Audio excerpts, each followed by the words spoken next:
ഒരു യുദ്ധം അണിയറയിൽ രൂപപ്പെട്ടു വരുന്നതിന് മുമ്പ് തന്നെ ഓരോ രാജ്യതലവന്മാർ അതല്ലെങ്കിൽ അതുമായിട്ട് ബന്ധപ്പെട്ട സൈനിക നേതൃത്വങ്ങളൊക്കെ ഇതിനെപ്പറ്റി മനസ്സിലാക്കിയെടുക്കും. നമ്മളൊക്കെ വാർത്തകളിൽ ഇതിൻ്റെ സൂചന ലഭിക്കുന്നതിന് മുമ്പ് തന്നെ അവരുടെ രഹസ്യാന്വേഷണ വിഭാഗം ഇതിനെപ്പറ്റിയുള്ള അറിവുകൾ അവർക്ക് ലഭിക്കും. അതിനൊരു ഉദാഹരണം, ഈ അടുത്ത് വന്ന ഒരു ഉദാഹരണം, അത് പല സൂചനകളായിട്ട് പുറത്തു വന്നത് 2027 ചൈന തായ്വാൻ പിടിച്ചടക്കും എന്നുള്ളൊരു ചൈനയ്ക്ക് പ്ലാനുണ്ട്. ഇതൊരു 4-5 വർഷം മുമ്പ് തൊട്ട് ഇതുണ്ട്. അത് അവരുടെ പ്ലാനിങ് അങ്ങനെയാണ്. 2027 ചൈന തായ്വാനെ പിടിച്ചടക്കാൻ വെച്ചിരിക്കുന്നത്. ബൈ ഫോഴ്സ് ഓർ ഇതിലവരുടെ ഇതിൽ പറഞ്ഞ ഹോങ്കോങ് അവരെങ്ങനെയാണ് അവരുടെ കൈപ്പിടിയിൽ ഒതുക്കിയെന്ന് നമുക്ക് കണ്ടതാണ്. ഹോങ്കോങ് ഒരു സ്വതന്ത്രമായിട്ടുള്ള പ്രദേശമായിരുന്നു, സിംഗപ്പൂരൊക്കെ പോലെ. അത് ചൈന കൈപ്പിടിക്ക് ഒതുക്കിയത്. ഇതുപോലെ തന്നെയാണ് ഓരോ ഇപ്പം ഇതിനുമായിട്ട് ബന്ധപ്പെട്ട് ഞാൻ ഇത് പറയാനുള്ള കാരണമെന്ന് പറഞ്ഞു കഴിഞ്ഞാൽ, ജർമ്മനി 2 ദിവസം മുമ്പ് അവിടെയുള്ള 18 വയസ്സിനും 45 വയസ്സിനും ഇടയിലുള്ള പ്രായത്തിലുള്ള ആൾക്കാർ പുറത്തു പോകുന്നുണ്ടെങ്കിൽ 3 മാസത്തിലും കൂടുതൽ അവർ പുറത്ത് നിൽക്കാൻ തീരുമാനിക്കുകയാണെങ്കിൽ അവിടുത്തെ മിലിറ്ററിയുടെ അനുവാദം വേണം. ജർമ്മനിലെ മിലിറ്ററി എന്ന് പറഞ്ഞാൽ ഏകദേശം അവരുടെ ശക്തി 1,85,000 ജനങ്ങളാണ്. അവരിപ്പോൾ ശ്രമിക്കുന്നത് 2,55,000. അതൊക്കെ വളരെ ചെറിയൊരു സംഖ്യയാണ് കേട്ടോ. പക്ഷേ അവരുടെ ടെക്നോളജിയും അതിനുള്ള ഇതുകളുണ്ട്. അപ്പോൾ അതിൻ്റെ അർത്ഥം ജർമ്മനി ഇതുവരെയൊന്നും അങ്ങനെ പറയാത്തൊരു രാജ്യമാണ്. 2ാം ലോക മഹായുദ്ധത്തിലൊക്കെ ആ സമയത്തൊക്കെ ആയിരിക്കും അങ്ങനെ ഒരു പക്ഷേ ഉണ്ടാവുക. അപ്പോൾ അവരുടെ മനുഷ്യാവകാശങ്ങൾക്ക് വളരെ പ്രാധാന്യം കൊടുക്കുന്ന ഇത്തരത്തിലുള്ളൊരു രാജ്യം ഇങ്ങനെ ഒരു പ്രസ്താവന നടത്തണമെങ്കിൽ ജർമ്മനി എന്തോ മുൻകൂട്ടി കാണുന്നു. അതിപ്പോൾ നമ്മളിപ്പോൾ BFT BND എന്നൊക്കെ പറഞ്ഞ അവരുടെ രഹസ്യാന്വേഷണ വിഭാഗം. അതിനുശേഷം ഇന്നലെ അതല്ലെങ്കിൽ ഇന്ന്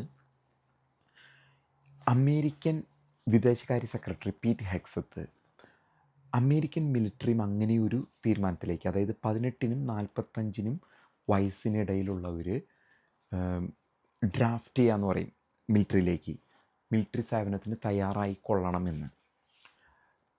വിയറ്റ്നാം യുദ്ധത്തിലാണ് അങ്ങനെ ഒരു ഡ്രാഫ്റ്റിംഗ് ഉണ്ടായിരുന്നത്, യുദ്ധത്തിലേക്ക് നിർബന്ധിത സൈനിക സേവനം. അതിപ്പോൾ ഇസ്രായേലിലൊക്കെ പോലുള്ള കുറച്ച് രാജ്യങ്ങളിൽ, ഇപ്പോൾ നോർത്ത് കൊറിയ, ഇസ്രായേൽ അങ്ങനെയുള്ള രാജ്യങ്ങളിൽ മാത്രമാണ് നമ്മൾ കണ്ടുവരുന്നത്. അങ്ങനെ നിർബന്ധിത സൈനിക സേവനത്തിന് അമേരിക്കയും ഈ ദിവസങ്ങളിൽ. അപ്പോൾ ഇവരെല്ലാം എന്തൊക്കെയോ മുൻകൂട്ടി കാണുന്നു. മുൻകാലങ്ങളിൽ നമ്മളിപ്പോൾ ഹ്യൂമൻ ഇൻ്റലിജൻസ്, അത് വ്യക്തികളിൽ നിന്ന് കിട്ടുന്ന ആ ഒരു സന്ദേശങ്ങൾ, അതല്ലെങ്കിൽ അതിൻ്റെ ഒരു സമന്വയത്തിലാണെങ്കിൽ ഇവരിങ്ങനെ ഒരു യുദ്ധത്തിനെക്കുറിച്ച് തയ്യാറെടുക്കുക. പക്ഷേ ഇപ്പം നമ്മൾ കാണുന്നത്, കഴിഞ്ഞ ദിവസത്തെ നമുക്ക് അറിയാവുന്നെങ്കിൽ UK നോർത്തേൺ സീയിൽ ഒരു സബ്മറീൻ കാണപ്പെട്ടു റഷ്യയുടെ.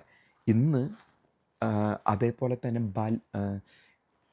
ഈ ബാൾട്ടിക് കടലിന് മേലെ റഷ്യയുടെ ഒരു യുദ്ധവിമാനം, അതിനെ നാറ്റോ സഖ്യത്തിൻ്റെ വിമാനങ്ങൾ അതിനെ അവിടെ നിന്ന് ഓടിച്ചു വിടുകയാണ് ഉണ്ടായത്. അപ്പോൾ എന്തൊക്കെയോ എവിടെയൊക്കെയോ ഇവർ തീരുമാനങ്ങൾ എടുക്കുന്നതിൻ്റെ സൂചനകളാണ്. ഇപ്പോൾ ഇറാൻ യുദ്ധം കൊടുമ്പിരി കൊണ്ട് നിൽക്കുന്നു, ചർച്ച പാകിസ്ഥാനിൽ നടക്കുന്നുണ്ട്.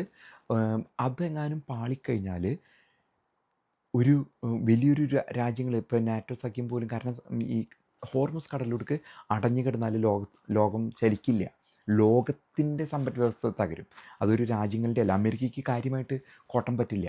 അമേരിക്കയ്ക്ക് യേക്കാളും കൂടുതൽ ഏഷ്യൻ രാജ്യങ്ങൾക്കും അറബ് രാജ്യങ്ങൾക്കും യൂറോപ്യൻ രാജ്യങ്ങൾക്കാണ് അതിൻ്റെ കോട്ടം പറ്റുക. അപ്പോൾ അവർക്ക് ഒരുമിച്ച് വന്നേ പറ്റൂ.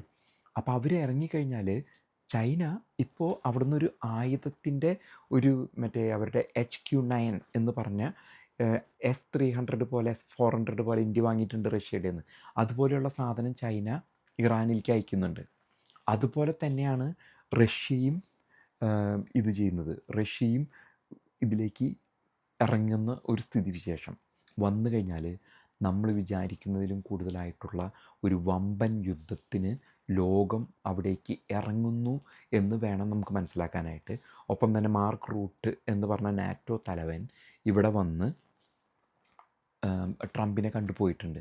അപ്പോൾ ഇതെല്ലാം കൂട്ടി വായിക്കുമ്പോൾ നമുക്ക് മനസ്സിലാക്കുന്നത് ഈ നിർബന്ധിത സൈനിക സേവനം, അതല്ലെങ്കിൽ ചൈനയുടെ HQ-9 എന്ന ഇത് മിസൈൽ ഇത് വരുന്നു. അത് ഇറാന് വലിയ ശക്തി നൽകും.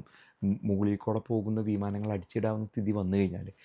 പിന്നെ റഷ്യയുടെ കടന്നുകയറ്റങ്ങൾ, അധിനിവേശങ്ങൾ, ഇതൊക്കെ പാടി നൽകുന്ന സൂചന എന്ന് പറഞ്ഞാൽ ഒരു പക്ഷേ മൂന്നാം ലോക മഹായുദ്ധത്തിലേക്ക് നമ്മൾ അടുത്തുകൊണ്ടിരിക്കുകയാണ്. ഇതൊക്കെ നമ്മൾക്കൊരു ഞെട്ടിക്കുന്ന സംഭവം പോലെയാണ്. പെട്ടെന്ന് ഒരു സുപ്രഭാതത്തിൽ നമ്മൾ ബോംബിങ് നടന്നതിന് ശേഷം നമ്മൾ സാധാരണ ജനങ്ങൾ അറിയുള്ളൂ. പക്ഷേ രാഷ്ട്രീയ നേതൃത്വങ്ങളും സൈനിക നേതൃത്വങ്ങളും ഇതിനെപ്പറ്റി പ്രതീക്ഷിച്ചിരിക്കുന്നു എന്ന് വേണം ഇതിലൂടെ നമുക്ക് കൂട്ടി വായിക്കുന്നതിന് വേണ്ടിയിട്ട്.